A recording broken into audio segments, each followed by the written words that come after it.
Chapter से हमें समझ में आया था कि जब इंडिया इंडिपेंडेंट हो गया था तो इंडिया के क्या सामने चैलेंजेस थे और कैसे हमने इंडिपेंडेंट नेशन के तौर पर शुरुआत की थी। So we all know India got independence from Britishers, Britain बोले, इंग्लैंड बोले, ब्रिटिशर्स बोले, 15 अगस्त 1947 जो अभी हमने रिसेंटली सेलिब्रेट किया था।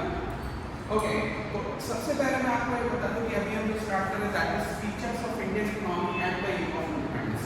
नाउ इसको ऐसा नहीं मानना है कि ये सारा ये सारी जो सिचुएशन हुई थी वो एक दिन में इंडिया के साथ हो गई थी। नो, ये एक प्रोलॉन्ग प्रोसेस था। We know Britishers ruled us for more than 200 years, 200 साल का हमारे ऊपर राज था उनका।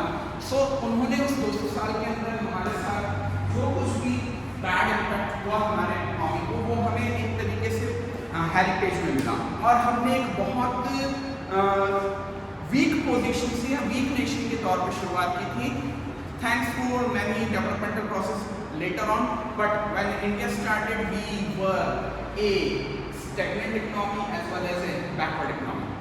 अब स्टैग्नेंट इकोनॉमी क्या होता है? आप लोगों ने बेटा देखा होगा कि जो आपकी क्लॉक होती है, वॉच होती है, उसके अंदर एक सेकंड का डाटा होता है। सेकंड का डाटा सबसे फास्टेस्ट मूव करता है, जिसका मूवमेंट आप बहुत इजीली ग्रैब कर सकते हैं। जबकि दूसरा आपका होता है मिनट हैंड, जिसको थोड़ा आप केयरफुली ऑब्जर्व करेंगे तो आपको उसकी मूवमेंट दिखाई नहीं देगी।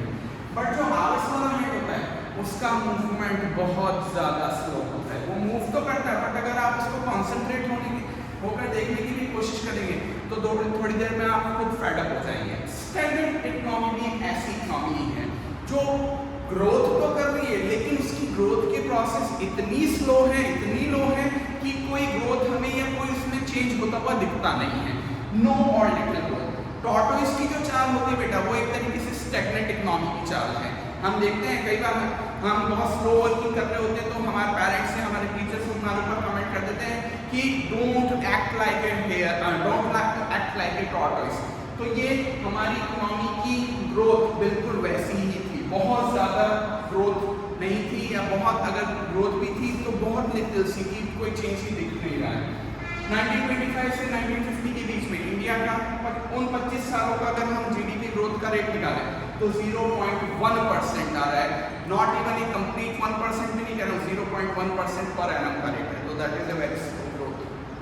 Number 2, we were also showing a sign of backward economy. अब यहाँ पर हमने बैकवर्ड इकोनॉमी को किस टर्म में डिफाइन किया है? लो per capita income. Low per capita income per person का जीडीपी में जो हिस्सा था वो बहुत लो आ रहा था। उस समय अगर हम 1947-48 की बात करें तो उस समय 230 रुपीस पर पर्सन की इनकम थी। नो डाउट हम कहेंगे कि 230 रुपीस उस समय बहुत मायने रखते थे, but still 230 compare to that time other countries per capita income we were very low. और इसकी वजह से हम एक पुअर नेशन के तौर पे डेवलप हुए थे। ये इंडिया की ही बात चल रही है जहाँ हम पहले एक टाइम कहा करते थे कि सोने की चिड़िया था, बट अंग्रेजों ने हम उस सोने की चिड़िया को लूट लिया और हम एक पुअर नेशन के तौर पे हमने इंडिपेंडेंस ग्रैब की थी। Next is our agriculture sector was backward. Our agriculture sector was showing signs or symbols of being a backward sector. Now see कुछ points उससे related। इंडिया जब आज़ाद हुआ या इंडिया ने जब इंडिपेंडेंस ग्रैब की तो उस समय हमारी वर्किंग पॉपुलेशन का 72% एग्रीकल्चर में इन्वॉल्व रहता था। आज भी इंडिया का वर्किंग पॉपुलेशन का अराउंड 49% वर्किंग पॉपुलेशन एग्रीकल्चर को बिलोंग करता है। इसीलिए इंडिया को आज भी एक एग्रीकल्चरल नेशन कहा जाता है।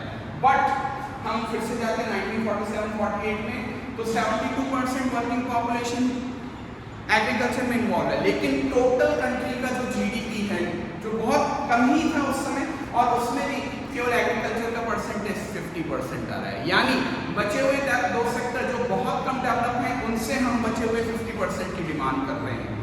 नेक्स्ट इज हमारी प्रोडक्टिविटी बहुत कम थी, लोअर प्रोडक्टिविटी। प्रोडक्टिविटी का फॉर्मूला होता है बेटा आउटपुट अपॉन पर हेक्टेयर या आउटपुट अपॉन हेक्टेयर। एक हेक्टेयर के अंदर हम कितना प्रोडक्शन कर पा रहे थे, दैट वाज द इन। अभी थोड़ी देर बाद मैं आपको एग्रीकल्चर के बारे में थोड़ा और डिटेल में पढ़ाऊंगा, तो वहाँ पर आपको दूसरी कंट्रीज से कंपेयर करके बता दूंगा कि अदर कंट्रीज में पर हेक्टेयर में कितना आउटपुट आ रहा था और हमारा आउटपुट कितना कम था, और दैट वाज स्टिल लो। ये सब बेटा बात चल रही 1947-48 में जब हम आजाद हुए थे, अभी की बात नहीं चल रही है। Next is production was not enough even for subsistence. और एक बात आज भी देखो, जो हालत हमारे आज भी किसानों की है वो हालत उस समय में, हाँ अभी थोड़ी इम्प्रूव जरूर हुई है, but still Indian agriculture is still struggling with the problem of subsistence. हमारे किसान सुसाइड कर रहे हैं। और उससे पहले भी जब 1947-48 का, उस समय तो हालत और खराब थी। हमारे किसानों के पास इतना भी अनाज नहीं होता था कि वो अपना खुद का पेट भर सके। दो तरीके की फार्मिंग होती है बेटा, एक सब्सिस्टेंस फार्मिंग, एक कमर्शियल फार्मिंग। तो हमारे फार्मर्स के पास इतना आउटपुट भी नहीं हो पाता था कि वो अपना और अपने परिवार वालों का पेट भर सके। Next is industrial sector. Now industrial sector wise also we were showing backward economics and industrial sector में भी हम कोई मार्केबल प्रॉब्लम्स नहीं शो कर रहे थे। Number 1, we were not having basic and heavy industry. Basic और हैवी इंडस्ट्री कौन सी होती है बेटा? जिस ऐसी इंडस्ट्री जो कैपिटल गुड्स बनाए, मशीनरी मेकिंग बनाए, हैवी पार्ट्स बनाए मशीनरी की, इसके अलावा iron and steel industry. Okay, इसको की यानी Tata steel, iron steel company की जो फाउंडेशन थी 1907 में हो चुकी थी। बट एक बात सोचो, एक कंट्री केवल एक ही इंडस्ट्री से चल जाएगा क्या, या एक ही बड़ी कंपनी से या फैक्ट्री से चल जाएगा क्या? No. So India was having the lack of basic and heavy industry.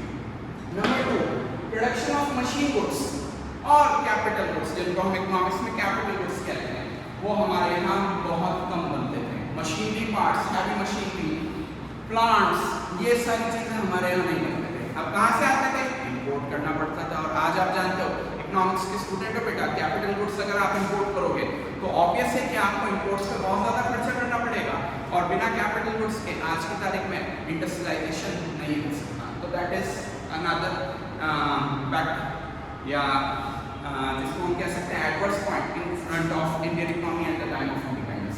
Next is Britishers with the small and cottage industry.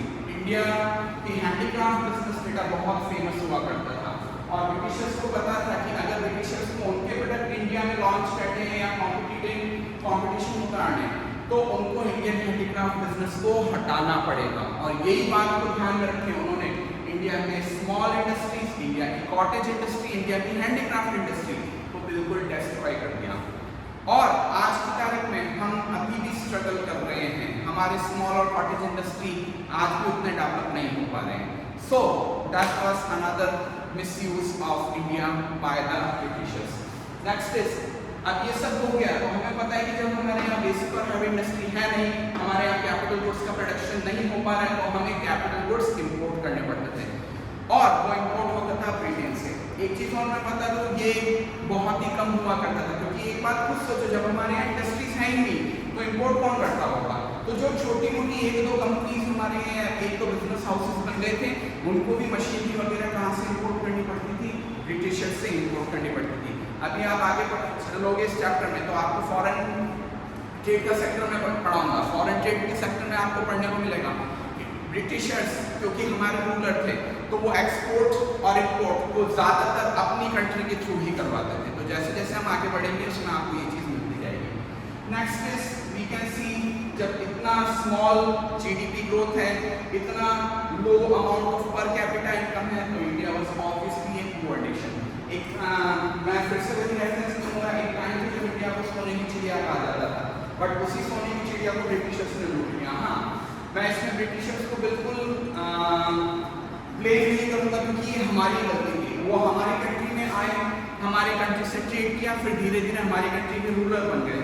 तो ये हमारी कमियाँ थी जिसकी वजह से हम उनके गुलाम बने, एंड ये उनकी गुड हैबिट्स थी या उनकी गुड मैनेजमेंट पावर थी, जिससे उन्होंने इतनी बड़ी कंट्री को 200 से ज़्यादा सालों तक अपना गुलाम बनाया था। नेक्स्ट इज, हमारा इंफ्रास्ट्रक्चर बहुत लो था। बेटा इकोनॉमिक्स के स्टूडेंट को इंफ्रास्ट्रक्चर दो तरीके का माना जाता है, एक इकोनॉमिक इंफ्रास्ट्रक्चर, एक सोशल इंफ्रास्ट्रक्चर। इकोनॉमिक इंफ्रास्ट्रक्चर में होता है बेटा पावर, बैंकिंग, कम्युनिकेशन, ये सारी चीजें, आपके ट्रांसपोर्टेशन, ये सारी चीजें इकोनॉमिक इंफ्रास्ट्रक्चर में आती है। सोशल इंफ्रास्ट्रक्चर की बात मैं करूँ एजुकेशन, हेल्थ केयर,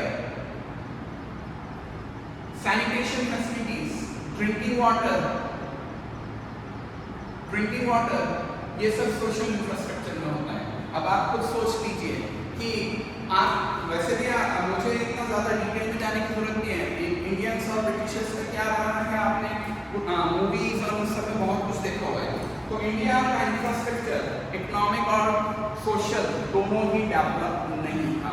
मैं आपको बता दूं कि 10 नंबर के पॉइंट में साफ लिखा हुआ है, कोई पूछे ब्रिटिशर्स ने इंडिया का के साथ क्या किया, तो ब्रिटिशर्स का एक ही एम था।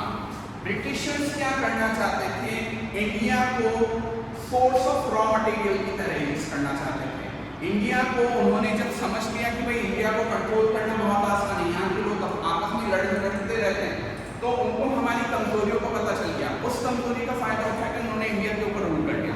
और फिर उनका सिंगल एम था कि इंडिया का डेवलपमेंट नहीं करना है, इंडिया को यूज करना है अपने डेवलपमेंटल प्रोसेस के लिए। तो उन्होंने इंडिया को यूज किया सोर्स ऑफ रॉ मटेरियल की तरह। अब रॉ मटेरियल उनको क्यों चाहिए था, क्योंकि 1870s में आपकी इंडस्ट्रियल रेवोल्यूशन शुरू हो चुका था, ब्रिटेन में इंडस्ट्रीज शुरू हो चुकी थी, मशीनरी शुरू हो चुकी थी। तो हैवी प्रोडक्शन के लिए उनको रॉ मटेरियल चाहिए था। वो रॉ मटेरियल वो हमसे इंपोर्ट करके ले जाते थे। अब इस इंपोर्ट के ऊपर वो कोई टैक्स नहीं लगाते थे, ड्यूटी फ्री इंपोर्ट रखते थे ताकि कोस्ट इफेक्टिव रहे। दूसरा, जब मटेरियल उधर से बन के आ गया, जब फिनिश गुड्स बन के तैयार हो गया, तो अब उस फिनिश गुड्स को भी वो इंडिया में ही रोटेट करते थे, इंडिया में ही सेल आउट करते थे। मैं आपको बता दूं 1951 में भी हमारी पॉपुलेशन दुनिया की टॉप मोस्ट पॉपुलेशंस में आती थी। तो इंडिया हमेशा से एक बहुत बड़ा मार्केट रहा है। तो उन्होंने पहला काम किया, इंडिया को सोर्स ऑफ रॉ मटेरियल की तरह यूज किया और मार्केट फॉर फिनिश गुड्स की तरह यूज किया। इसके लिए वो इंडियन रॉ मटेरियल जो भी एक्सपोर्ट करते थे ब्रिटिशर्स को या ब्रिटेन को, वो पूरा ड्यूटी फ्री होता था, उसके ऊपर कोई टैक्स नहीं लगता था। नंबर 2, ब्रिटिशर्स की तरफ से या ब्रिटिश फिनिश गुड्स जो इंडिया में आते थे उसके ऊपर भी वो किसी तरीके का टैक्स नहीं लगने देते थे, यानी duty free import and export. तीसरी बात, इंडियन इंडस्ट्रीज का जो हैंडीक्राफ्ट बिजनेस का जो भी एक्सपोर्ट करना होता था, तो उसके ऊपर वो हैवी टैक्सेस लगा देते थे। अब आप इकोनॉमिक्स की स्टूडेंट, अकाउंटेंसी की स्टूडेंट है, अगर टैक्सेस हमारे प्रोडक्ट्स पे लग रहे हैं तो ऑब्वियसली हमारा प्रोडक्ट महंगा होगा और महंगा प्रोडक्ट मार्केट में सर्वाइव नहीं कर पाया। ये चीज आपको इस चैप्टर में और आ गया है। तो ये इंपॉर्टेंट चीज है बेटा, मोस्ट इंपॉर्टेंट ट्रिक इस पूरे चैप्टर की पूरी जो हम कह सकते हैं समरी इन 3 पॉइंट्स के अंदर है। Next is we were heavily dependent on the imports. तो मैंने आपको बता दिया कि उन्होंने हमारी इंडस्ट्रीज को तो पूरा बर्बाद कर दिया और पूरा हम डिपेंड किसके ऊपर करते थे, इंपोर्ट्स पे। इंपोर्ट्स में भी ध्यान रखिएगा, इंपोर्ट एक्सपोर्ट का उन्होंने गेम इस तरीके से खेला था कि ज्यादातर इंपोर्ट एक्सपोर्ट हमारा किसके साथ होता था, ब्रिटिशर्स के साथ ही होता था, और उसमें भी फायदे में वो लोग रहते थे, हमारे फायदे के लिए उन्होंने कुछ भी नहीं किया। Next is we were having a limited population which is living in the urban area, means we were having lots and lots of population in the village areas। वैसे भी शुरुआत से इंडिया को, भारत को गांवों का देश कहा गया है, तो उन्होंने इंडिया में अर्बनाइजेशन नहीं होने दिया, क्योंकि अर्बनाइजेशन होगा तो इंडस्ट्रीज का डेवलपमेंट होगा, इंफ्रास्ट्रक्चर का डेवलपमेंट होगा, और वो ये सब बिल्कुल नहीं चाहते थे। एंड फाइनली एक पॉइंट और है, जब इंडिया इंडिपेंडेंट हुआ तो इंडिया ने सेमी फ्यूडल इकोनॉमी को फॉलो किया। सेमी फ्यूडल इकोनॉमी जिसको हम मिक्स्ड इकोनॉमी के नाम से भी जानते हैं। ये आज की फैक्ट हमें पता है कि इंडिया इंडिपेंडेंस के बाद से मिक्स्ड इकोनॉमी को फॉलो कर रहा है, ना तो कैपिटलिज्म है ना सोशलिज्म है। तो कैपिटलिज्म जिसके थ्रू हम एक अच्छा खासा जीडीपी ग्रोथ का टॉपिक, जीडीपी आउटपुट ले सकते थे, हायर इनकम्स की तरफ जा सकते थे, हायर पर कैपिटा जीडीपी पे जा सकते थे, वो हम नहीं गए, क्योंकि हमें पता था कि इंडिया जब आज़ाद हुआ, इंडिया जब फ्री हुआ, तो इंडिया को सोशल जस्टिस की रिक्वायरमेंट है। इतनी बड़ी कंट्री में बड़ी पॉपुलेशन को तक वो ग्रोथ बेनिफिट पहुंचाने, so we had semi feudal economy, जिसको हम आज दिन तक मिक्स्ड इकोनॉमी के तौर पे डिस्कस करते आए हैं।